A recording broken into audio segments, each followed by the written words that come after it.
Welcome to my channel solution for education. শুরু করছি Krishnakanta will উপন্যাসের দ্বিতীয় পর্ব। দ্বিতীয় পর্বে থাকবে একাদশ পরিচ্ছেদ থেকে 20তম পরিচ্ছেদ পর্যন্ত। যারা এখনও প্রথম পর্বটি দেখোনি তারা ডেসক্রিপশন বক্সে লিঙ্ক দেওয়া থাকবে, সেখান থেকে দেখে নিতে পারো। চলো তাহলে শুরু করা যাক। শুরু করছি একাদশ পরিচ্ছেদ। গোবিন্দলাল কৃষ্ণকান্ত রায়ের সদর কাছারিতে দর্শন দিলেন। কৃষ্ণকান্ত প্রাতকালেই কাছারিতে বসিয়াছিলেন। গদির ওপর মসনদ করিয়া বসিয়া সোনার আলবোলায় অম্বরী তামাকু চড়াইয়া মর্তলোকে স্বর্গের অনুকরণ করিতেছিলেন। এক পাশে রাশি রাশি দপ্তরে বাঁধা চিঠা, খতিয়ান, দাখিলা, জমাওয়ারিশ, থোকা, করচা, বাকি যায় সেহা, রোকর, আর এক পাশে নায়েব, গোমস্তা, কারকুন, তহসিলদার, আমিন, পাইক, প্রজা। সম্মুখে অধোবোধনা অবগুণ্ঠনকারী রোহিণী। গোবিন্দলাল আদরের ভাতৃষ্পুত্র প্রবেশ করিয়াই জিজ্ঞাসা করিলেন, কি হয়েছে জ্যাঠামহাশয়? তাহার কণ্ঠস্বর শুনিয়া রোহিণী অবগুণ্ঠন ঈষৎ মুক্ত করিয়া তাহার প্রতি ক্ষণিক কটাক্ষ করিল। কৃষ্ণকান্ত তাহার কথায় কি উত্তর করিলেন তৎপ্রতি গোবিন্দলাল বিশেষ মনোযোগ করিতে পারিলেন না। ভাবিলেন সেই কটাক্ষের অর্থ কি। সে সিদ্ধান্ত করিলেন এ কাতর কটাক্ষের অর্থ ভিক্ষা। কি ভিক্ষা? গোবিন্দলাল ভাবিলেন আর্তের ভিক্ষা আর কি, বিপদ হইতে উদ্ধার। সেই বাপি তীরে সোপান পরে দাঁড়াইয়া যে কথোপকথন হইয়াছিল তাহাও তাহার এই সময় মনে পড়িল। গোবিন্দলাল রোহিণীকে বলিয়াছিলেন, তোমার যদি কোনো বিষয়ে কষ্ট থাকে তবে আজই হোক কালই হোক আমাকে জানাইও। আজই তো রোহিণীর কষ্ট বটে। বুঝি এই ইঙ্গিতেই রোহিণী তাহাকে তাহা জানাইল। গোবিন্দলাল মনে মনে ভাবিলেন, তোমার মঙ্গল সাধি, ইহা আমার ইচ্ছা। কেননা ইহলোকে তোমার সহায় কেহ নাই দেখিতেছি, কিন্তু তুমি যে লোকের হাতে পড়িয়াছ তোমার রক্ষা সহজ নহে। এই ভাবিয়া প্রকাশ্যে জ্যেষ্ঠাতাতকে জিজ্ঞাসা করিলেন, কি হয়েছে জ্যাঠামহাশয়? বৃদ্ধ কৃষ্ণকান্ত একবার সকল কথা আনুপূর্বিক গোবিন্দলালকে বলিয়াছিলেন, কিন্তু গোবিন্দলাল রোহিণীর কটাক্ষের ব্যাখ্যায় ব্যতিব্যস্ত ছিলেন, কানে কিছুই শোনেননি। ভাতৃষ্পুত্র আবার জিজ্ঞাসা করিল, কি হয়েছে জ্যাঠামহাশয়? শুনিয়া বৃদ্ধ মনে মনে ভাবিল, হয়েছে ছেলেটা বুঝি মাগির চাঁদপানা মুখখানা দেখে ভুলে গেল। কৃষ্ণকান্ত আবার আনুপূর্বিক গত রাত্রের বৃত্তান্ত গোবিন্দলালকে শুনাইলেন। সমাপন করিয়া বলিলেন, এ সেই হরাপাজির কারসাজি। বোধ হইতেছে এ মাগি তাহার কাছে টাকা খাইয়া জাল উইল রাখিয়া আসল উইল চুরি করিবার জন্য আসিয়াছিল। তারপর ধরা পড়িয়া ভয়ে জাল উইল ছিঁড়িয়া ফেলিয়াছে। গোবিন্দলাল, রোহিণী কি বলে? কৃষ্ণকান্ত, ও আর বলিবে কি? বলে তা নয়। গোবিন্দলাল রোহিণীর দিকে ফিরিয়া জিজ্ঞাসা করিলেন, তা নয় তো তবে কি রোহিণী? রোহিণী মুখ না তুলিয়া গদগদ কণ্ঠে বলিল, আমি আপনাদের হাতে পড়িয়াছি, যাহা করিবার হয় করুন, আমি আর কিছু বলিব না। কৃষ্ণকান্ত বলিলেন, দেখিলে বজ্জাতি? গোবিন্দলাল মনে মনে ভাবিলেন, এ পৃথিবীতে সকলেই বজ্জাত নহে, ইহার ভিতর বজ্জাতি ছাড়া আর কিছু থাকিতে পারে। প্রকাশ্যে বলিলেন, ইহার প্রতি কি হুকুম দিয়াছেন? একে কি থানায় পাঠাইবেন? কৃষ্ণকান্ত বলিলেন, আমার কাছে আবার থানা ফৌজদারি কি? আমি থানা, আমি ম্যাজিস্ট্রার, আমি জজ। বিশেষ এই ক্ষুদ্র স্ত্রীলোককে জেলে দিয়া আমার কি পৌরষ বাড়িবে? গোবিন্দলাল জিজ্ঞাসা করিলেন, তবে কি করিবেন? কৃষ্ণকান্ত, ইহার মাথা মুড়াইয়া ঘোল ঢালাইয়া কুলার বাতাস দিয়া গ্রামের বাহির করিয়া দিব, আমার এলাকায় আর না আসিতে পারে। গোবিন্দলাল আবার রোহিণীর দিকে ফিরিয়া জিজ্ঞাসা করিলেন, কি বলো রোহিণী? রোহিণী বলিল, ক্ষতি কি? গোবিন্দলাল বিস্মিত হইলেন, কিঞ্চিৎ ভাবিয়া কৃষ্ণকান্তকে বলিলেন, একটা নিবেদন আছে। কৃষ্ণকান্ত: কি? গোবিন্দলাল: ইহাকে একবার ছাড়িয়া দিন, আমি জামিন হইতেছি, বেলা 10টার সময় আনিয়া দিব। কৃষ্ণকান্ত ভাবিলেন, বুঝি যা ভেবেছি তাই, বাবাজির কিছু গরজ দেখছি। প্রকাশ্যে বলিলেন, কোথায় যাইবে, কেন ছাড়িব? গোবিন্দলাল বলিলেন, আসল কথা কি জানা নিতান্তই কর্তব্য। এত লোকের সাক্ষাতে আসল কথা এ প্রকাশ করিবে না। ইহাকে একবার অন্দরে লইয়া গিয়া জিজ্ঞাসাবাদ করিব। কৃষ্ণকান্ত ভাবিলেন, ওর গোষ্ঠীর মুন্ডু করবে। একালের ছেলেপুলে বড় বেহায়া হয়ে উঠেছে। রহসূচ, আমিও তোর উপর এক চাল চালিব। এই ভাবিয়া কৃষ্ণকান্ত বলিলেন, বেশ তো। বলিয়া কৃষ্ণকান্ত একজন নগদীকে বলিলেন, ওরে, একে সঙ্গে করিয়া একজন চাকরানি দিয়া মেজ বৌমার কাছে পাঠিয়ে দে তো, দেখিস যেন পালায় না। নগদী রোহিণীকে লইয়া গেল। গোবিন্দলাল প্রস্থান করিলেন। কৃষ্ণকান্ত ভাবিলেন, দুগ্গা দুগ্গা, ছেলেগুলো হলো কি? শুরু করছি 12 পরিচ্ছেদ। গোবিন্দলাল অন্তঃপুরে আসিয়া দেখিলেন যে ভ্রমর রোহিণীকে লইয়া চুপ করিয়া বসিয়া আছে। ভালো কথা বলিবার ইচ্ছা, কিন্তু পাছে এ দায় সম্বন্ধে ভালো কথা বলিলেও রোহিণীর কান্না আসে, এজন্য তাহাও বলিতে পারিতেছে না। গোবিন্দলাল আসিলেন দেখিয়া ভ্রমর যেন দায় হইতে উদ্ধার পাল। শীঘ্রগতি দূরে গিয়া গোবিন্দলালকে ইঙ্গিত করিয়া ডাকিল। গোবিন্দলাল ভ্রমরের কাছে গেলেন। ভ্রমর গোবিন্দলালকে চুপি চুপি জিজ্ঞাসা করিলেন, রোহিণী এখানে কেন? গোবিন্দলাল বলিলেন, আমি গোপনে উহাকে কিছু জিজ্ঞাসা করিব, তাহার পর উহার কপালে যা থাকে হবে। ভ্রমর: কি জিজ্ঞাসা করিবে? গোবিন্দলাল: উহার মনের কথা। আমাকে উহার কাছে একা রাখিয়া যাইতে যদি তোমার ভয় হয়, তবে না হয় আড়াল হইতে শুনিও। ভোমরা বড় অপ্রতিভ হইল। লজ্জায় অধমুখী হইয়া ছুটিয়া সে অঞ্চল হইতে পলাইল। একেবারে পাকশালায় উপস্থিত হইয়া পেছন হইতে পাচিকার চুল ধরিয়া টানিয়া বলিল, রাধুনী ঠাকুরজি, রাত্রে রাত্রে একটি রূপকথা বলো না। এদিকে গোবিন্দলাল রোহিণীকে জিজ্ঞাসা করিলেন, এ বৃত্তান্ত আমাকে সকল বিশেষ করিয়া বলিবে কি? বলিবার জন্য রোহিণীকে বুক ফাটিয়া যাইতেছিল, কিন্তু যে জাতি জীবন্তে জ্বলন্ত চিতায় আরোহণ করিত, রোহিণীও সেই জাতিয়া, আর্যকন্যা। বলিল, কর্তার কাছে সব বিশেষ শুনিয়াছেন তো? গোবিন্দলাল: কর্তা বলেন, তুমি জাল উইল রাখিয়া আসল উইল চুরি করিতে আসিয়াছিলে, তাই কি? রোহিণী: তা নয়। গোবিন্দলাল: তবে কি? রোহিণী: বলিয়া কি হইবে? গোবিন্দলাল: তোমার ভালো হইতে পারে। রোহিণী: আপনি বিশ্বাস করিলে তো? গোবিন্দলাল: বিশ্বাসযোগ্য কথা হইলে কেন বিশ্বাস করিব না?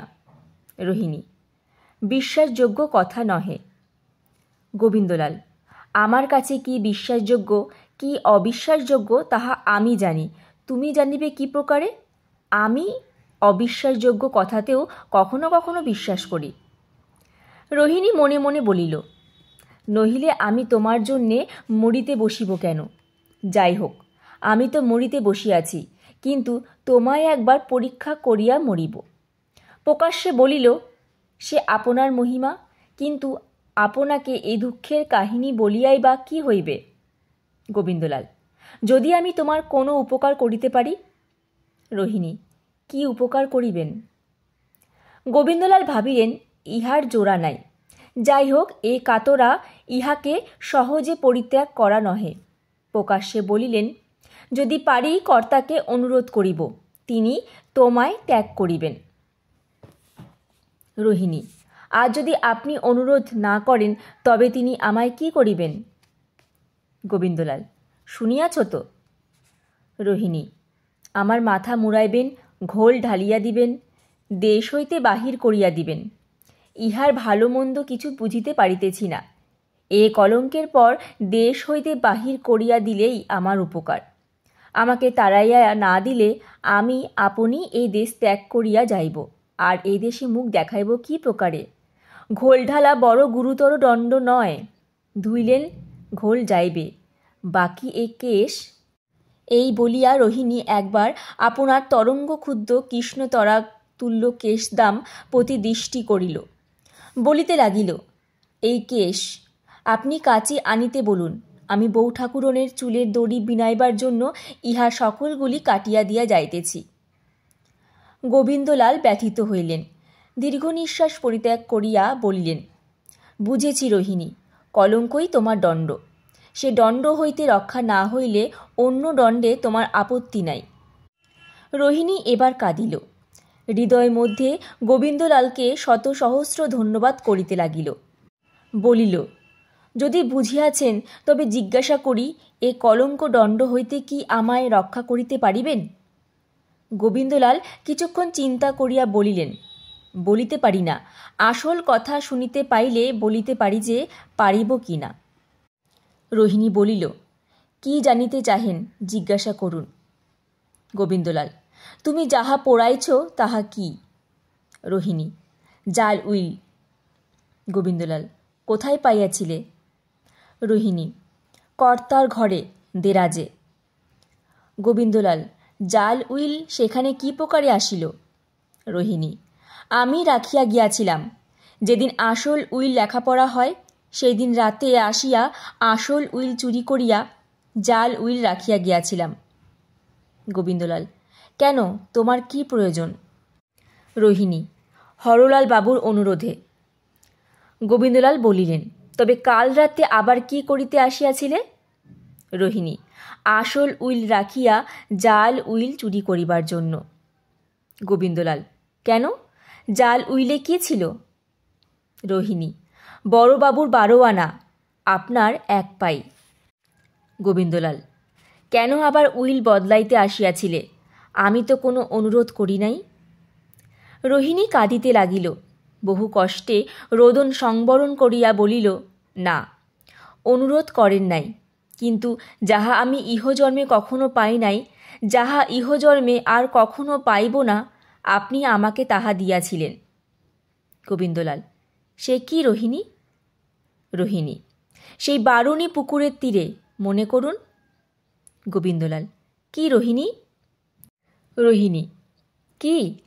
ইহজন্মে আমি বলিতে পারিব না। কি আর কিছু বলিবেন না?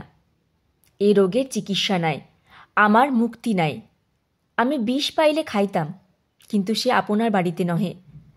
আপনি আমার অন্য উপকার করিতে পারেন না, কিন্তু এক উপকার করিতে পারেন। একবার ছাড়িয়া দিন, কাঁদিয়া আসি, তারপর যদি আমি বাঁচিয়া থাকি তবে না হয় আমার মাথা মুড়াইয়া ঘোল ঢালাইয়া দেশ ছাড়া করিয়া দিবেন। গোবিন্দলাল বুঝিলেন, দর্পণস্থ প্রতিবিম্বের ন্যায় রোহিণীর হৃদয় দেখিতে পাইলেন। বুঝিলেন যে মন্ত্রে ভ্রমর মুগ্ধ, এ ভুজঙ্গীও সেই মন্ত্রে মুগ্ধ হইয়াছে। তাহার আহ্লাদ হইল না, রাগও হইল না, সমুদ্রবৎ সে হৃদয়, তাহা উদ্বেলিত করিয়া দয়ার উচ্ছ্বাস উঠিল। বলিলেন, রোহিণী, মৃত্যুই বোধ হয় তোমার ভালো, কিন্তু মরণে কাজ নাই। সকলেই কাজ করিতে এ সংসারে আসিয়াছি, আপনার কাজ না করিয়া মরিব কেন? গোবিন্দলাল ইতস্তত করিতে লাগিলেন। রোহিণী বলিল, বলুন না। গোবিন্দলাল, তোমাকে এ দেশ ত্যাগ করিয়া যাইতে হইবে। রোহিণী, কেন? গোবিন্দলাল, তুমি আপনিই তো বলিয়াছিলে তুমি এ দেশ ত্যাগ করিতে চাও। রোহিণী, আমি বলিতেছিলাম লজ্জায়, আপনি বলেন কেন? গোবিন্দলাল, তোমায় আমায় আর দেখাশোনা না হয়। রোহিণী দেখিল গোবিন্দলাল সব বুঝিয়াছেন, মনে মনে বড় অপ্রতিভ হইল, বড় সুখী হইল। তাহা সমস্ত যন্ত্রণা ভুলিয়া গেল। আবার তাহার বাঁচিতে স্বাদ হইল, আবার তাহার দেশে থাকিতে বাসনা জন্মিল। মনুষ্য বড়ই পরাধীন। রোহিণী বলিল, আমি এখনই যাইতে রাজি আছি, কিন্তু কোথায় যাইব? গোবিন্দলাল, কলিকাতায়, সেখানে আমি আমার বন্ধুকে পত্র দিতেছি, তিনি তোমাকে একখানি বাড়ি কিনিয়া দিবেন, তোমার টাকা লাগিবে না।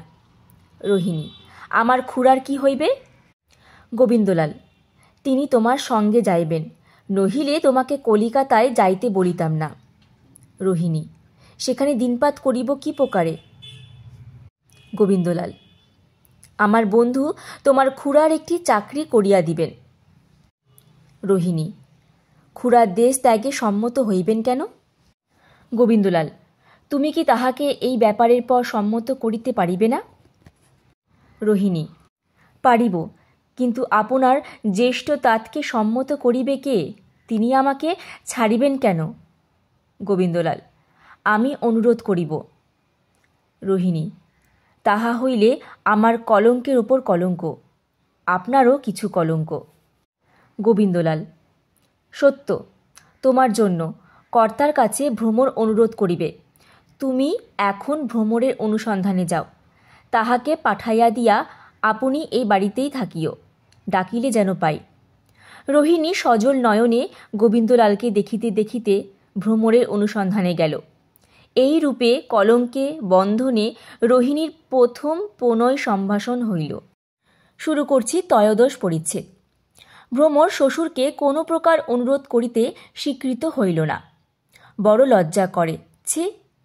অগত্যা গোবিন্দলাল স্বয়ং কৃষ্ণকান্তের কাছে গেলেন। কৃষ্ণকান্ত তখন আহারান্তে পালঙ্কে অর্ধ শয়নাবস্থায় আলবোলার নল হাতে করিয়া সুষুপ্ত। একদিকে তাহার নাসিকা নাদ সুরে গমকে গমকে তান মূর্ছনাদি সহিত নানাবিধ রাগরাগিনীর আলাপ করিতেছে, আর একদিকে তাহার মন অহিফেন প্রাসাদাত ত্রিভুবনগামী অশ্বে আরুরু হইয়া নানা স্থান পর্যটন করিতেছে। রোহিণীর চাঁদপানা মুখখানা বুড়ারও মনের ভিতর ঢুকিয়াছিল বোধ হয়। চাঁদ কোথায় উদয় না হয়, নহিলে বুড়া আফিঙ্গের ঝোঁকে ইন্দ্রাণীর স্কন্দে সে মুখ বসাইবে কেন? কৃষ্ণকান্ত দেখিতেছেন যে রোহিণী হঠাৎ ইন্দ্রের শচী হইয়া মহাদেবের গোয়াল হইতে সার চুরি করিতে গিয়াছে। নন্দী ত্রিশূল হস্তে সারের জাপ দিতে গিয়া তাহাকে ধরিয়াছে।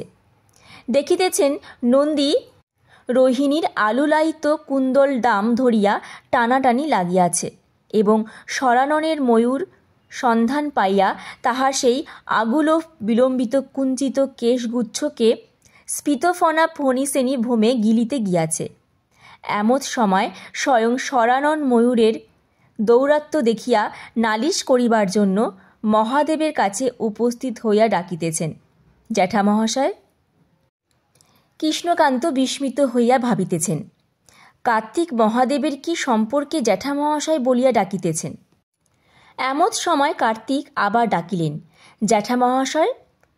কৃষ্ণকান্ত বড় বিরক্ত হইয়া কার্তিকের কান মলেয়া দিবার অভিপ্রায়ে হস্ত উত্তোলন করিলেন।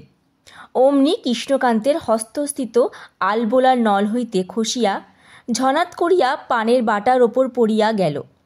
পানের বাটা ঝনঝন ঝনাত করিয়া পিকদানির উপর পড়িয়া গেল এবং নল বাটা পিকদানি সকলেই একত্রে সহগমন করিয়া ভূতলশাহী হইল। সেই শব্দে কৃষ্ণকান্তের নিদ্রা ভঙ্গ হইল। তিনি নয়নমিলন করিয়া দেখেন যে কার্তিকেয় যথার্থই উপস্থিত। মূর্তিমান স্কন্দবীরের ন্যায় গোবিন্দলাল তাহার সম্মুখে দাঁড়াইয়া আছেন, ডাকিতেছেন, জ্যাঠা মহাশয়। কৃষ্ণকান্ত শশবস্ত্রে উঠিয়া বসিয়া জিজ্ঞাসা করিলেন, কি বাবা গোবিন্দলাল? গোবিন্দলালকে বুড়া বড় ভালোবাসিত। গোবিন্দলালও কিছু অপ্রতিভ হইলেন, বলিলেন, আনি নিদ্রা যান, আমি অমন কিছু কাজে আসি নাই। এই বলিয়া গোবিন্দলাল পিকদানিটি উঠাইয়া সোজা করিয়া রাখিয়া পান বাটা উঠাইয়া যথাস্থানে রাখিয়া নলটি কৃষ্ণকান্তের হাতে দিলেন। কিন্তু কৃষ্ণকান্ত শক্ত বুড়া, সহজে ভুলে না। মনে মনে বলিতে লাগিলেন, কিছু না, এ সূচো আবার সেই চাঁদমুখমাগির কথা বলিতে আসিয়াছে। প্রকাশ্যে বলিলেন, না, আমার ঘুম হইয়াছে, আর ঘুমাইব না। গোবিন্দলাল একটু গলিয়ে পড়িলেন। রোহিণীর কথা কৃষ্ণকান্তের কাছে বলিতে প্রাতে তাহার কোনো লজ্জা করে নাই, এখন একটু লজ্জা করিতে লাগিল। কথা বলি বলি করিয়া বলিতে পারিলেন না। রোহিণীর সঙ্গে বারুণী পুকুরের কথা হইয়াছিল বলিয়া কি এখন লজ্জা? বুড়া রঙ্গ দেখিতে লাগিল। গোবিন্দলাল কোনো কথা পারিতেছে না দেখিয়া আপনি জমিদারির কথা পারিল। জমিদারির কথার পর সাংসারিক কথা, সাংসারিক কথার পর মোকদ্দমার কথা, তথাপি রোহিণীর দিক দিয়াও গেল না। গোবিন্দলাল রোহিণীর কথা কিছুতেই পারিতে পারিলেন না। কৃষ্ণকান্ত মনে মনে ভারী হাসি হাসিতে লাগিলেন। বুড়া বড় দুষ্ট। অগত্যা গোবিন্দলাল ফিরিয়া যাইতেছিলেন। তখন কৃষ্ণকান্ত প্রিয়তম ভ্রাতৃপুত্রকে ডাকিয়া ফিরিয়া জিজ্ঞাসা করিলেন, সকালবেলা যে মাগিকে তুমি জামিন হইয়া লইয়া গিয়াছিলে, সে মাগির কিছু স্বীকার করিয়াছে? তখন গোবিন্দলাল পথ পাইয়া যাহা যাহা রোহিণী বলিয়াছিল সংক্ষেপে বলিলেন। বারুণী পুষ্করিণী ঘটিত কথাগুলি গোপন করিলেন। শুনিয়া কৃষ্ণকান্ত বলিলেন, এখন তাহার প্রতি কিরূপ করা তোমার অভিপ্রায়? গোবিন্দলাল লজ্জিত হইয়া বলিলেন, আপনার সে অভিপ্রায় আমাদিগেরও সেই অভিপ্রায়। কৃষ্ণকান্ত মনে মনে হাসিয়া মুখে কিছুমাত্র হাসির লক্ষণ না দেখাইয়া বলিলেন, আমি উহার কথায় বিশ্বাস করি না। উহার মাথা মুড়াইয়া ঘোল ঢালিয়া দেশের বাহিরে করিয়া দাও, কি বলো? গোবিন্দলাল চুপ করিয়া রহিলেন। তখন দুষ্ট বুড়া বলিল, আর তোমার যদি এমনই বিবেচনা করো যে উহার দোষ নাই, তবে ছাড়িয়া দাও। গোবিন্দলাল তখন নিঃশ্বাস ছাড়িয়া বুড়ার হাত হইতে নিষ্কৃতি পাইলেন। শুরু করছি চতুর্দশ পরিচ্ছেদ। রোহিণী গোবিন্দলালের অনুমতিক্রমে খুড়ার সঙ্গে বিদেশ যাওয়ার বন্দোবস্ত করিতে আসিল। খুড়াকে কিছু না বলিয়া ঘরের মধ্যস্থলে বসিয়া পড়িয়া রোহিণী কাঁদিতে বসিল। এ হরিদ্রা গ্রাম ছাড়াইয়া আমার যাওয়া হইবে না, না দেখিয়া মরিয়া যাইব। আমি কলিকাতায় গেলে গোবিন্দলালকে তো দেখিতে পাইব না, আমি যাইব না। এই হরিদ্রা গ্রাম আমার স্বর্গ, এখানে গোবিন্দলালের মন্দির। এই হরিদ্রা গ্রামই আমার শ্মশান, এখানে আমি পুড়িয়া মরিব। শ্মশানে মরিতে পায় না এমন কপালও আছে। আমি যদি এই হরিদ্রা গ্রাম ছাড়াইয়া না যাই তো আমার কে কী করিতে পারে? কৃষ্ণকান্ত রায় আমার মাথা মুড়াইয়া ঘোল ঢালাইয়া দেশ ছাড়া করিয়া দিবে। আমি আবার আসিব। গোবিন্দলাল রাগ করিবে? করে করুক, তবু আমি তাহাকে দেখিব। আমার চক্ষু তো কাড়িয়া লইতে পারিবে না। আমি যাব না, কলিকাতায় যাব না, কোথাও যাব না। যাই তো জমের বাড়ি যাব, আর কোথাও না। এই সিদ্ধান্ত স্থির করিয়া কালামুখী রোহিণী উঠিয়া দ্বার খুলিয়া আবার পতঙ্গ বর্ণহি মুখং বিবিক্ষু সেই গোবিন্দলালের কাছে চলিল। মনে মনে বলিতে বলিতে চলিল, হে জগদীশ্বর, হে দীননাথ, হে দুঃখীজনের একমাত্র সহায়, আমি নিতান্ত দুঃখিনী, নিতান্ত দুঃখে পাইয়াছি, আমায় রক্ষা করো। আমার হৃদয়ের এই অসহ্য প্রেমবন্যী নিবাইয়া দাও, আর আমায় পোড়ায়ও না। আমি যাহাকে দেখিতে যাইতেছি তাহাকে যতবার দেখিব ততবার আমার অসহ্য যন্ত্রণা, অনন্ত সুখী। আমি বিধবা, আমার ধর্ম গেল, সুখ গেল, প্রাণ গেল, রহিল কি প্রভু? রাখিব কি প্রভু? হে দেবতা, হে দুর্গা, হে কালী, হে জগন্নাথ, আমায় সুমতি দাও, আমার প্রাণ স্থির করো। আমি এই যন্ত্রণা আর সহিতে পারি না। তবু সেই স্ফীত হৃদ অপরিমিত প্রেম পরিপূর্ণ হৃদয় থামিল না। কখনো ভাবিল গরল খাই, কখনো ভাবিল গোবিন্দলালের পদপ্রান্তে পড়িয়া অন্তঃকরণ মুক্ত করিয়া সকল কথা বলি। কখনো ভাবিল পলাইয়া যায়, কখনো ভাবিল বারুণীতে ডুবে মরি, কখনো ভাবিল ধর্মে জলাঞ্জলি দিয়া গোবিন্দলালকে কাড়িয়া লইয়া দেশান্তরে পলাইয়া যায়। রোহিণী কাঁদিতে কাঁদিতে গোবিন্দলালের কাছে পুনর্বার উপস্থিত হইল।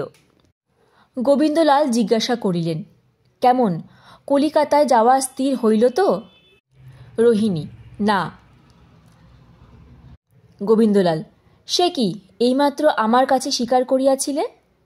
রোহিণী, যাইতে পারিব না। গোবিন্দলাল, বলিতে পারি না, জোর করিবার আমার কোনো অধিকার নাই, কিন্তু গেলে ভালো হইত। রোহিণী, কিসে ভালো হইত? গোবিন্দলাল অধবোধন হইলেন। স্পষ্ট করিয়া কোনো কথা বলিবার তিনি কে?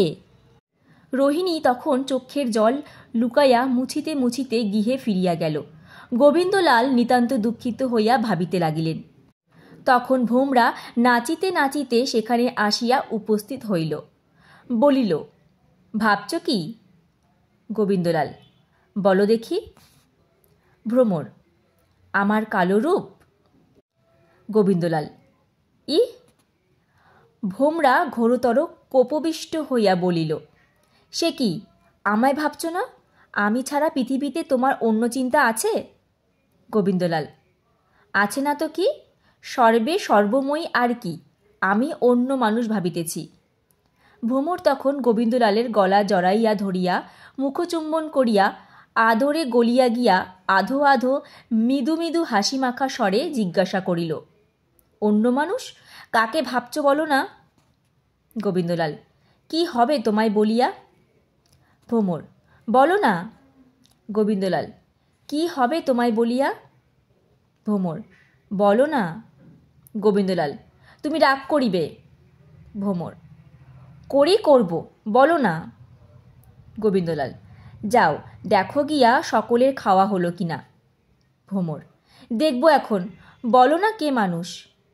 গোবিন্দলাল, শিয়াকুল কাটা, রোহিণীকে ভাবছিলাম। ভ্রমর, কেন রোহিণীকে ভাবছিলে? গোবিন্দলাল, তা কি জানি। ভ্রমর, জানো, বলো না। গোবিন্দলাল, মানুষ কি মানুষকে ভাবে না? ভ্রমর, না, যে যাকে ভালোবাসে সে তাকেই ভাবে। আমি তোমাকে ভাবি, তুমি আমাকে ভাবো। গোবিন্দলাল, তবে আমি রোহিণীকে ভালোবাসি। ভ্রমর, মিছে কথা, তুমি আমাকে ভালোবাসো, আর কাকেও তোমার ভালোবাসতে নাই। কেন রোহিণীকে ভাবছিলে বলো না? গোবিন্দলাল, বিধবাকে মাছ খাইতে আছে? ভ্রমর, না। গোবিন্দলাল, বিধবাকে মাছ খাইতে নাই, তবু তারিণীর মা মাছ খায় কেন? ভ্রমর, তার পোড়ার মুখ যা করতে নাই তাই করে। গোবিন্দলাল, আমারও পোড়ার মুখ, যা করতে নাই তাই করি, রোহিণীকে ভালোবাসি। ধা করিয়া গোবিন্দলালের গালে ভোমরা এক ঠোনা মারিল। বড় রাগ করিয়া বলিল, আমি শ্রীমতী ভোমরা দাসী, আমার সাক্ষাতে মিছে কথা? গোবিন্দলাল হাড়ি মানিল। ভ্রমরের স্কন্ধে হস্ত আরোপিত করিয়া প্রফুল্ল নীলত পলদল তুল্য মধুরিমাময় তাহার মুখমণ্ডল সকর পল্লবে গ্রহণ করিয়া মৃদু মৃদু অথচ গম্ভীর কাতর কণ্ঠে গোবিন্দলাল বলিল, মিছে কথায় ভোমরা, আমি রোহিণীকে ভালোবাসি না, রোহিণী আমায় ভালোবাসে। তীব্র বেগে গোবিন্দলালের হাত হইতে মুখমণ্ডল মুক্ত করিয়া ভোমরা দূরে গিয়া দাঁড়াইল। হাঁপাইতে হাঁপাইতে বলিতে লাগিল, আবাগি, পোড়ারমুখী, বাদ্রি, মরুক মরুক, মরুক মরুক মরুক। গোবিন্দলাল হাসিয়া বললেন, এখনই এত গালি কেন? তোমার 7 রাজার ধন 1 মানিক এখনও তো কেড়ে নেয়নি। ভোমরা একটু অপ্রতিভ হইয়া বলিল, দূর, তা কেন? তা কি পারে? তিমাগি তোমার সাক্ষাতে বলিল কেন? গোবিন্দলাল, ঠিক ভোমরা, বলা তাহার উচিত ছিল না, তাই ভাবিতেছিলাম। আমি তাহাকে বাস উঠাইয়া কলিকাতায় গিয়া বাস করিতে বলিয়াছিলাম, খরচ পর্যন্ত দিতে স্বীকার করিয়াছিলাম। ভ্রমর, তারপর? গোবিন্দলাল, তারপর সে রাজি হইল না। ভ্রমর, ভালো, আমি তাকে একটা পরামর্শ দিতে পারি। গোবিন্দলাল, পারো, কিন্তু আমি পরামর্শটা শুনিব। ভ্রমর, শোনো। এই বলিয়া ভোমরা খিরি খিরি করিয়া একজন চাকরানীকে ডাকিল। তখন ক্ষীরোদা ওরফে ক্ষীরোদমণি ওরফে ক্ষীরিদ্দি তনয়া ওরফে শুধু ক্ষীরি আসিয়া দাঁড়াইল। মোটাসোটা গাটা গোটা মল পায়ে গোট পরা, হাসি চাহনিতে ভরা ভরা। ভোমরা বলিল, ক্ষীরি, রোহিণী পোড়ারমুখীর কাছে এখনই একবার যাইতে পারবি? ক্ষীরি বলিল, পারব না কেন, কি বলতে হবে? ভোমরা বলিল, আমার নাম করিয়া বলিয়া আয় যে তিনি বলিলেন তুমি মরো। এই যাই বলিয়া ক্ষীরোদা ওরফে ক্ষীরি মল বাজাইয়া চলিল। গমনকালে ভোমরা বলিয়া দিল, কি বলে আমায় বলিয়া যাস। আচ্ছা বলিয়া ক্ষীরোদা গেল। অল্পকাল মাত্রই ফিরিয়া আসিয়া বলিল, বলিয়া আসিয়াছি। ভ্রমর, সে কি বলিল? ক্ষীরোদা, সে বলিল উপায় বলিয়া দিতে বলিও। ভ্রমর, তবে আবার যা, বলিয়া আয় যে বারুণী পুকুরে সন্ধ্যাবেলা কলসি গলায় দিয়ে, বুঝেছিস? ক্ষীরোদা, আচ্ছা। ক্ষীরি আবার গেল, আবার আসিল। ভোমরা জিজ্ঞাসা করিল, বারুণী পুকুরের কথা বলেছিস? ক্ষীরোদা, বলিয়াছি। ভ্রমর, সে কি বলিল? ক্ষীরোদা, বলিল যে আচ্ছা। গোবিন্দলাল বলিলেন, ছি ভোমরা। ভোমরা বলিল, ভাবিও না, সে মরিবে না। যে তোমায় দেখিয়া মজিয়াছে সে কি মরিতে পারে? শুরু করছি পঞ্চদশ পরিচ্ছেদ। দৈনিক কার্য সমস্ত সমাপ্ত করিয়া প্রাত্যহিক নিয়মানুসারে গোবিন্দলাল দিনান্তে বারুণীর তীরবর্তী পুষ্প উদ্যানে গিয়া বিচরণ করিতে লাগিলেন। গোবিন্দলালের পুষ্প উদ্যান ভ্রমণ একটি প্রধান সুখ। সকল বৃক্ষের তলায় 2-4 বার বেড়াইতেন, কিন্তু আমরা সকল বৃক্ষের কথা এখন বলিব না। বারুণীর কূলে উদ্যান মধ্যে এক উচ্চ প্রস্তর বেদিকা ছিল। বেদিকা মধ্যে একটি শ্বেত প্রস্তর খোদিত স্ত্রী প্রতিমূর্তি। স্ত্রীমূর্তি অর্ধাবিতা, বিনতলোচনা। একটি ঘট হইতে আপন চরণদ্বয়ে যেন জল ঢালিতেছে। তাহার চারিপার্শ্বে বেদিকার ওপরে উজ্জ্বল বর্ণরঞ্জিত মৃন্ময় আধারে ক্ষুদ্র ক্ষুদ্র সুপুষ্প বৃক্ষ, জিরানিয়ম, ভরবিনা, ইউফোরবিয়া, চন্দ্রমল্লিকা, গোলাপ। নিচে সেই বেদিকা বেষ্টন করিয়া কামিনী, যুথিকা, মল্লিকা, গন্ধরাজ প্রভৃতি সুগন্ধি দেশি ফুলের সারি গন্ধে গগন আমোদিত করিতেছে। তাহারই পরে বহুবিধ উজ্জ্বল নীলপৃত রক্ত শ্বেত নানা বর্ণের দেশি বিলাতি নয়ন রঞ্জনকারী পাতার গাছের শ্রেণী। সেইখানে গোবিন্দলাল বসিতে ভালোবাসিতেন। জ্যোৎস্না রাত্রে কখনো কখনো ভ্রমরকে উদ্যান ভ্রমণে আনিয়া সেইখানে বসাইতেন। ভ্রমর প্রাসানময়ী স্ত্রীমূর্তি অর্ধাবিতা দেখিয়া তাহাকে কালামুখী বলিয়া গালি দিত। কখনো কখনো আপনি অঞ্চল দিয়া তাহার অঙ্গ আবৃত করিয়া দিত। কখনো কখনো গৃহ হইতে উত্তম বস্ত্র সঙ্গে আনিয়া তাহাকে পরাইয়া দিয়া যাইত। কখনো কখনো তাহার হস্তস্থিত ঘট লইয়া টানাটানি বাধাইত। সেইখানে আজি গোবিন্দলাল সন্ধ্যাকালে বসিয়া দর্পণানুরূপ বারুণীর জলশোভা দেখিতে লাগিলেন। দেখিতে দেখিতে দেখিলেন সেই পুষ্করিণীর সুপরিসর প্রস্তর নির্মিত সোপান পরস্পরায় রোহিণী কলসি কক্ষে অবরোহণ করিতেছে। সব না হইলে চলে, জল না হইলে চলে না। এই দুঃখের দিনেও রোহিণী জল লইতে আসিয়াছে। রোহিণী জলে নামিয়া গাত্র মার্জনা করিবার সম্ভাবনা। দৃষ্টিপথে তাহার থাকা অকর্তব্য বলিয়া গোবিন্দলাল সেই স্থান হইতে সরিয়া গেলেন। অনেকক্ষণ গোবিন্দলাল এদিক ওদিক বেড়াইলেন।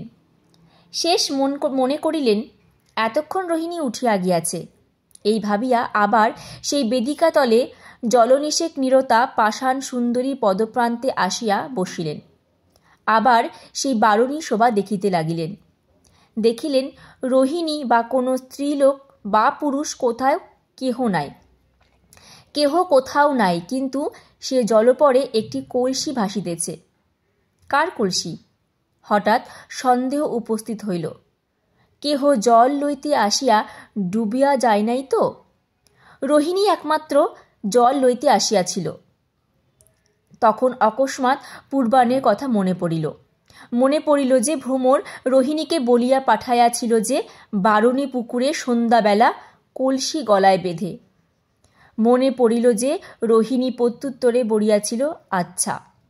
গোবিন্দলাল তৎক্ষণাৎ পুষ্করিণীর ঘাটে আসিলেন। সর্বশেষ সোপানে দাঁড়াইয়া পুষ্করিণী সর্বত্র দেখিতে লাগিলেন। জল কাচ তুল্য স্বচ্ছ। ঘাটের নিচে জল তলস্থ ভূমি পর্যন্ত দেখা যাইতেছে।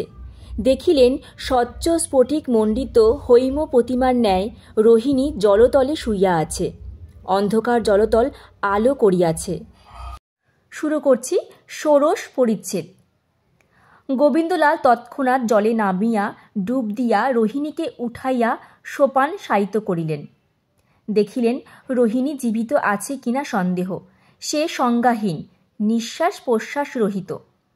উদ্যান হইতে গোবিন্দলাল একজন মালীকে ডাকিলেন। মালীর সাহায্যে রোহিণীকে বহন করিয়া উদ্যানস্থ প্রমোদ গৃহে শুশ্রূষার জন্য লইয়া গেলেন। জীবনে হোক মরণে হোক রোহিণী শেষ গোবিন্দলালের গৃহে প্রবেশ করিল। ভ্রমর ভিন্ন আর কোনো স্ত্রীলোক কখনো সে উদ্যান গৃহে প্রবেশ করে নাই। বার্তা বর্ষা বিধৌত চম্পকের মতো সেই মৃত নারীদেহ পালঙ্কে লম্বমান হইয়া প্রজ্বলিত দীপালোকে শোভা পাইতে লাগিল।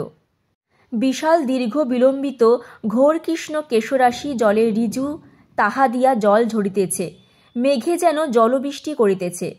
নয়ন মুদ্রিত, কিন্তু সেই মুদ্রিত পক্ষের উপরে ভুজুক জলে ভিজিয়া আরও অধিক কৃষ্ণ শোভায় শোভিত হইয়াছে।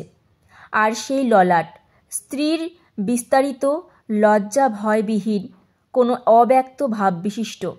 গণ্ড এখনও উজ্জ্বল, অধর এখনও মধুময়। বান্দুলি পুষ্পের লজ্জাস্থল। গোবিন্দলালের চক্ষে জল পড়িল। বলিলেন, মরি মরি, কেন তোমায় বিধাতা এত রূপ দিয়া পাঠাইয়াছিলেন? দিয়াছিলেন তো সুখী করিলেন না কেন? এমন করিয়া তুমি চলিলে কেন?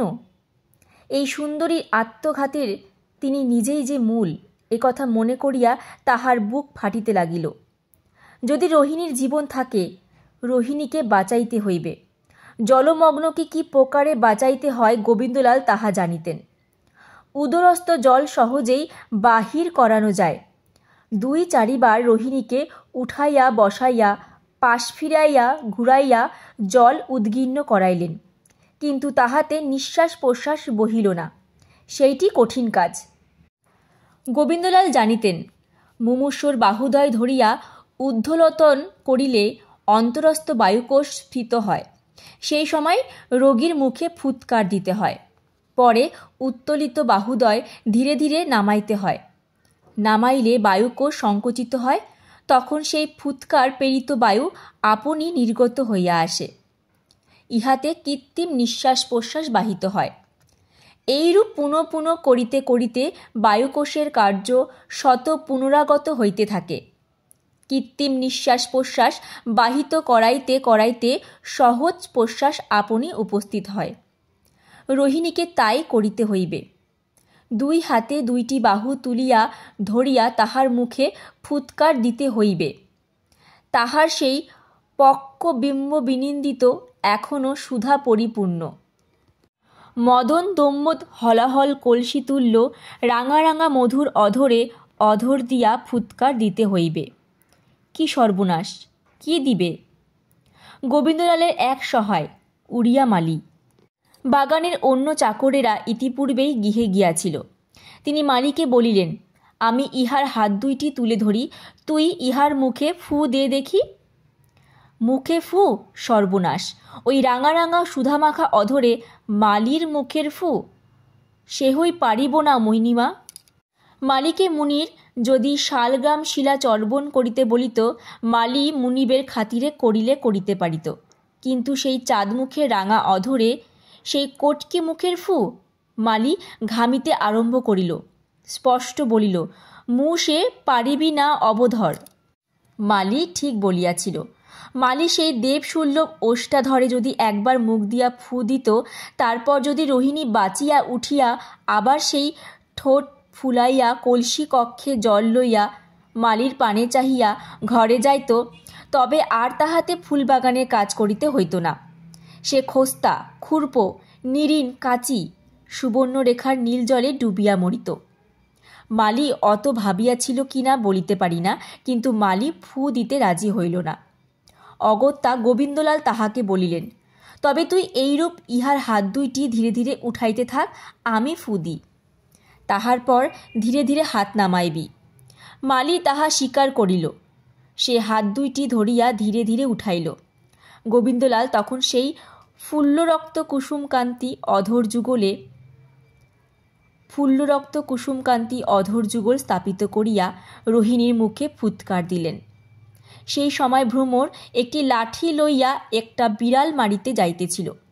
বিড়াল মারিতে লাঠি বিড়ালকে না লাগাইয়া ভ্রমরেরই কপালে লাগিল।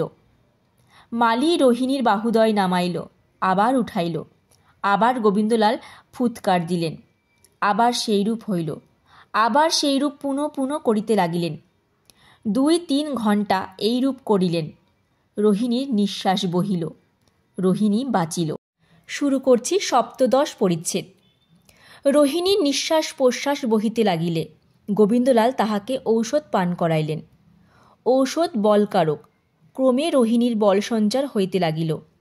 রোহিণী চাহিয়া দেখিল সজ্জিত রম্য গৃহ মধ্যে মন্দ মন্দ শীতল প্রবণ বাতায়ন পথে পরিভ্রমণ করিতেছে। একদিকে স্ফটিকাধারে স্নিগ্ধ প্রদীপ জ্বলিতেছে, আর একদিকে হৃদয়াধারে জীবন প্রদীপ জ্বলিতেছে।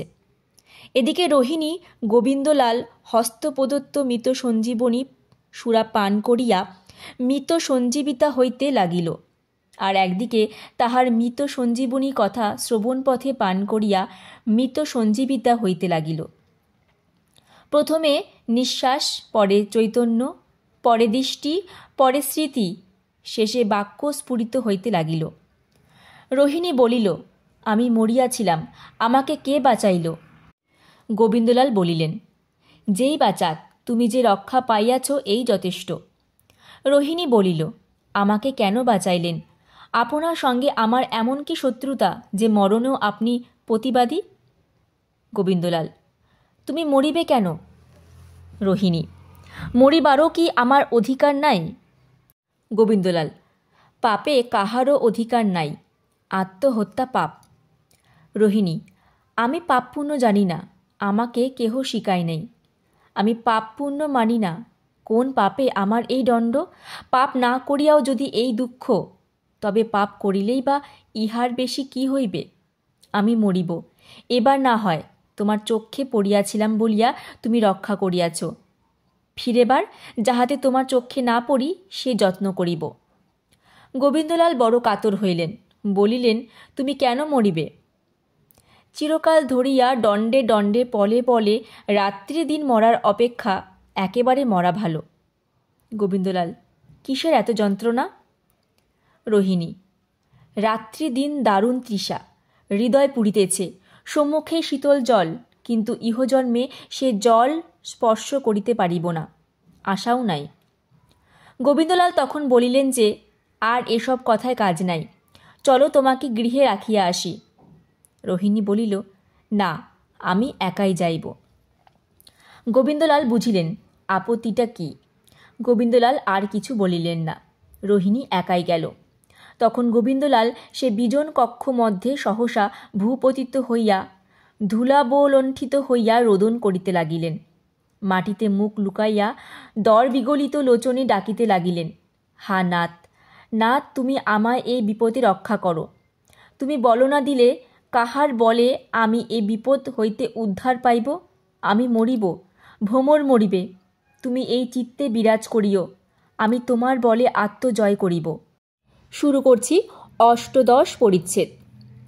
গোবিন্দলাল গৃহে প্রত্যাগমন করিলে ভ্রমর জিজ্ঞাসা করিল, আজই এত রাত্রি পর্যন্ত বাগানে ছিলে কেন?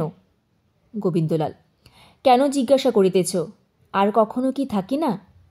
ভ্রমর, থাকো, কিন্তু আজই তোমার মুখ দেখিয়া তোমার কথার আওয়াজ বোধ হইতেছে আজই কিছু হইয়াছে। গোবিন্দলাল, কি হইয়াছে? ভ্রমর, কি হইয়াছে তাহা তুমি না বলিলে আমি কি প্রকারে বলিব? আমি কি সেখানে ছিলাম? গোবিন্দলাল, কেন, সেটা মুখ দেখিয়া বলিতে পারো না? ভ্রমর, তামাশা রাখো, কথাটা ভালো কথা নহে, সেটা মুখ দেখিয়া বলিতে পারিতেছি। আমায় বলো, আমার প্রাণ বড় কাতর হইতেছে। বলিতে ভ্রমরের চক্ষু দিয়া জল পড়িতে লাগিল। গোবিন্দলাল ভ্রমরের চক্ষের জল মুছাইয়া আদর করিয়া বলিলেন, আর একদিন বলিব ভ্রমর, আজ নহে। ভ্রমর, আজ নহে কেন? গোবিন্দলাল, তুমি এখন বালিকা, সে কথা বালিকার শুনিয়া কাজ নাই। ভ্রমর, কাল কি আমি বুড়া হইব? গোবিন্দলাল, কালও বলিব না, 2 বছর পরে বলিব, এখন আর জিজ্ঞাসা করিও না ভ্রমর। ভ্রমর দীর্ঘ নিঃশ্বাস ত্যাগ করিল, বলিল, তবে তাই 2 বছর পরেই বলিও, আমার শুনিবার বড় স্বাদ ছিল, কিন্তু তুমি যদি বলিলে না, তবে আমি শুনিব কি প্রকারে? আমার বড় মন কেমন কেমন করিতেছে। কেমন একটা বড় ভারী দুঃখ ভোমরার মনের ভিতর অন্ধকার করিয়া উঠিতে লাগিল। যেমন বসন্তের আকাশ, বড় সুন্দর, বড় নীল, বড় উজ্জ্বল, কোথাও কিছু নাই, অকস্মাৎ একখানা মেঘ উঠিয়া সহসা চারিদিক আঁধার করিয়া ফেলে। ভোমরার বোধ হইল যেন তার বুকের ভেতর তেমনি একখানা মেঘ উঠিয়া সহসা চারিদিক আঁধার করিয়া ফেলিল। ভোমরের চক্ষে জল আসিতে লাগিল। ভোমর মনে করিল, আমি অকারণে কাঁদিতেছি, আমি বড় দুষ্টু হইয়াছি, আমার স্বামী রাগ করিবেন। অতএব ভ্রমর কাঁদিতে কাঁদিতে বাহির হইয়া গিয়া কোণে বসিয়া পা ছড়াইয়া অন্নদামঙ্গল পড়িতে বসিল। কি মাথামুন্ডু পড়িল তাহা বলিতে পারি না, কিন্তু বুকের ভিতর হইতে সে কালো মেঘখানা কিছুতেই নামিল না। শুরু করছি ঊনবিংশ পরিচ্ছেদ। গোবিন্দলাল বাবু জ্যাঠা মহাশয়ের সঙ্গে বৈষয়িক কথোপকথনে প্রবৃত্ত হইলেন। কথোপকথন ছলে কোন জমিদারির কীরূপ অবস্থা তাহা সকল জিজ্ঞাসা করিতে লাগিলেন। কৃষ্ণকান্ত গোবিন্দলালের বিষয়ানুরাগ দেখিয়া সন্তুষ্ট হইয়া বলিলেন, তোমরা যদি একটু দেখো শুনো তবে বড় ভালো হয়। দেখো, আমি আর কয়দিন, তোমরা এখন হইতে সব দেখিয়া শুনিয়া না রাখিলে আমি মরিলে কিছু বুঝিতে পারিবে না। দেখো, আমি বুড়া হইয়াছি, আর কোথাও যাইতে পারি না, কিন্তু বিনা তদারকে মহাল সব খারাপ হইয়া উঠিল। গোবিন্দলাল বলিলেন, আপনি পাঠাইলে আমি যাইতে পারি, আমারও ইচ্ছা সকল মহালগুলি একবার দেখিয়া আসি। কৃষ্ণকান্ত আহ্লাদিত হইলেন, বলিলেন, আমার তাহাতে বড় আহ্লাদ। আপাতত বন্দরগুলিতে কিছু গোলমাল উপস্থিত। নায়েব বলিতেছে যে প্রজারা ধর্মঘট করিয়াছে, টাকা দেয় না। প্রজারা বলে, আমরা খাজনা দিতেছি, নায়েব উসুল দেয় না। তোমার যদি ইচ্ছা থাকে তবে বলো, আমি তোমাকে সেখানে পাঠাইবার উদ্যোগ করি। গোবিন্দলাল সম্মত হইলেন। তিনি এই জন্যই কৃষ্ণকান্তের কাছে আসিয়াছিলেন। তাহার এই পূর্ণ যৌবন, মনোবৃত্তি সকল উদ্বেলিত সাগর তরঙ্গতুল্য প্রবল, রূপ তৃষ্ণা তীব্র। ভ্রমর হইতে সে তৃষ্ণা নিরাবিত হয় নাই। নিদাগের নীল মেঘমালার মতো রোহিণীর রূপ এই চাতকের লোচন পথে উদিত হইল। প্রথম বর্ষার মেঘ দর্শনে চঞ্চলা ময়ূরীর মতো গোবিন্দলালের মন রোহিণীর রূপ দেখিয়া নাচিয়া উঠিল। গোবিন্দলাল তাহা বুঝিয়া মনে মনে শপথ করিয়া স্থির করিলেন, মরিতে হয় মরিব, কিন্তু তথাপি ভ্রমরের কাছে অবিশ্বাসী বা কৃতজ্ঞ হইব না। তিনি মনে মনে স্থির করিলেন যে বিষয়কর্মে মনোভিনিবেশ করিয়া রোহিণীকে ভুলিব, স্থানান্তর গেলে নিশ্চিত ভুলিতে পারিব। এইরূপ মনে মনে সংকল্প করিয়া তিনি পিতৃব্যের কাছে গিয়া বিষয়লোচনা করিতে বসিয়াছিলেন। বন্দর খালির কথা শুনিয়া আগ্রহ সহকারে তথায় গমনে সম্মত হইলেন। ভ্রমর শুনিল, মেজবাবু দেহাত যাইবেন। ভ্রমর ধরিল, আমিও যাইব। কাদাকাটি হাঁটাহাঁটি পড়িয়া গেল, কিন্তু ভ্রমরের শাশুড়ি কিছুতেই যাইতে দিলেন না। তরণী সজ্জিত করিয়া ভৃত্যবর্গে পরিবেষ্টিত হইয়া ভ্রমরের মুখচুম্বন করিয়া গোবিন্দলাল 10 দিনের পথ বন্দরখালি যাত্রা করিলেন। ভ্রমর আগে মাটিতে পড়িয়া কাঁদিল, তারপর উঠিয়া অন্নদামঙ্গল ছিঁড়িয়া ফেলিল, খাঁচার পাখি উড়াইয়া দিল, পুতুল সকল জলে ফেরিয়া দিল, টবের ফুলগাছ সকল কাটিয়া ফেলিল, আহারের অন্ন পাচিকার গায়ে ছড়াইয়া দিল, চাকরানির খোপা ধরিয়া ঘুরাইয়া ফেলিয়া দিল, ননদের সঙ্গে কন্দল করিল। এইরূপ নানা প্রকার দৌরাত্ম্য করিয়া শয়ন করিল। শুইয়া চাদর মুড়ি দিয়া আবার কাঁদিতে আরম্ভ করিল। এদিকে অনুকূল পবনে চালিত হইয়া গোবিন্দলালের তরণী তরঙ্গিনী তরঙ্গ বিভিন্ন করিয়া চলিল। শুরু করছি 20তম পরিচ্ছেদ। কিছু ভালো লাগে না। ভ্রমর একা। ভ্রমর শয্যা তুলিয়া ফেলিল, বড় নরম, খাটের পাখা খুলিয়া ফেলিল। বাতাস বড় গরম। চাকরানী দিগকে ফুল আনিতে বারণ করিল। ফুলে বড় পোকা। তাস খেলা বন্ধ করিল। সহচরীগণ জিজ্ঞাসা করিলে বলিত, তাস খেলিলে শাশুড়ি রাগ করেন। সুচ সুতা উল পেটান সব একে একে পাড়ার মেয়েদের বিলাইয়া দিল। জিজ্ঞাসা করিলে বলিল যে বড় চোখ জ্বালা করে। বস্ত্র মলিন কেন কেহ জিজ্ঞাসা করিলে ধোপাকে গালি পারে, অথচ ধৌত বস্ত্রে গৃহ পরিপূর্ণ। মাথার চুলের সঙ্গে চিরুনির সম্পর্ক রহিত হইয়া আসিয়াছিল। উলুবনের খড়ের মতো চুল বাতাসে দুলিত। জিজ্ঞাসা করিলে ভ্রমর হাসিয়া চুলগুলি হাত দিয়া টানিয়া খোপায় গুজিত। ওই পর্যন্ত। আহারাদির সময় ভ্রমর নিত্য বাহানা করিতে আরম্ভ করিল। আমি খাইব না, আমার জ্বর হইয়াছে। শাশুড়ি কবিরাজ দেখাইয়া পাচন ও বড়ির ব্যবস্থা করিয়া ক্ষীরোদের প্রতি ভার দিলেন যে বৌমাকে ওষুধগুলি খাওয়াবি।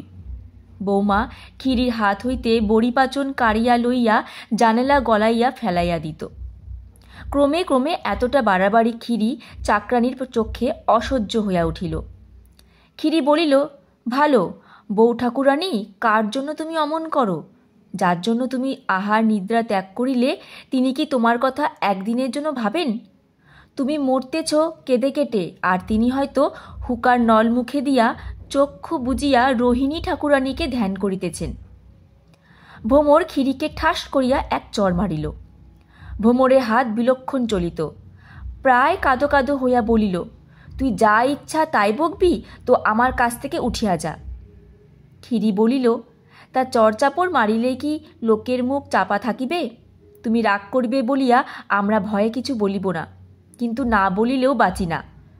পাঁচি চারালিনীকে ডাকিয়া জিজ্ঞাসা করিয়া দেখো দেখি, সেদিন অত রাত্রে রোহিণী বাবুর বাগান হইতে আসিতেছিল কিনা। ক্ষীরোদার কপাল মন্দ, তাই এমন কথা সকালবেলা ভ্রমরের কাছে বলিল।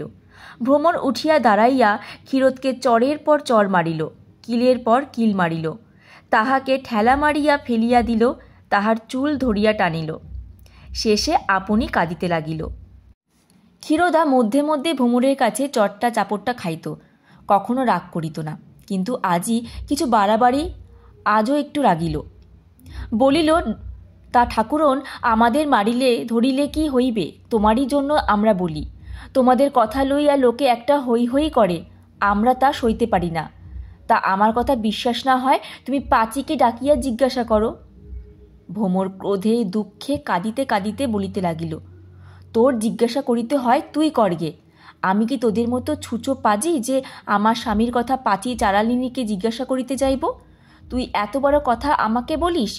ঠাকুরানীকে বলিয়া আমি ঝাঁটা মেরে তোকে দূর করিয়া দিব। তুই আমার সম্মুখ হইতে দূর হইয়া যা। তখন সকালবেলা উত্তম মধ্যম ভোজন করিয়া ক্ষীরোদা ওরফে ক্ষীরি চাকরানী রাগে গড়গড় করিতে করিতে চলিয়া গেল। এদিকে ভ্রমর ঊর্ধ্বমুখে সজল নয়নে যুক্ত করে মনে মনে গোবিন্দলালকে ডাকিয়া বলিতে লাগিল, হে গুরু, শিক্ষক, ধর্মজ্ঞ, আমার একমাত্র সত্যস্বরূপ, তুমি কি সেদিন এই কথা আমার কাছে গোপন করিয়াছিলে?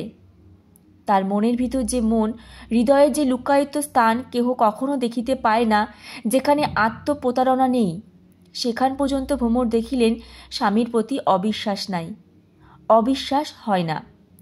ভ্রমর কেবল একবার মাত্র মনে ভাবিলেন যে তিনি অবিশ্বাসী হইলেই বা এমন দুঃখ কি, আমি মরিলেই সব ফুরাইবে। হিন্দুর মেয়ে মরা বড় সহজ মনে করে। আজ এই পর্যন্তই। কেমন লাগছে তোমাদের অডিওগুলো অবশ্যই আমাকে কমেন্টে জানিও। যারা এখনও পর্যন্ত আমার চ্যানেলটি সাবস্ক্রাইব করনি তারা সাবস্ক্রাইব করে দিও। খুব তাড়াতাড়ি কৃষ্ণকান্ত উইলের পরের পর্ব আমি আপলোড করে দিব। ধন্যবাদ।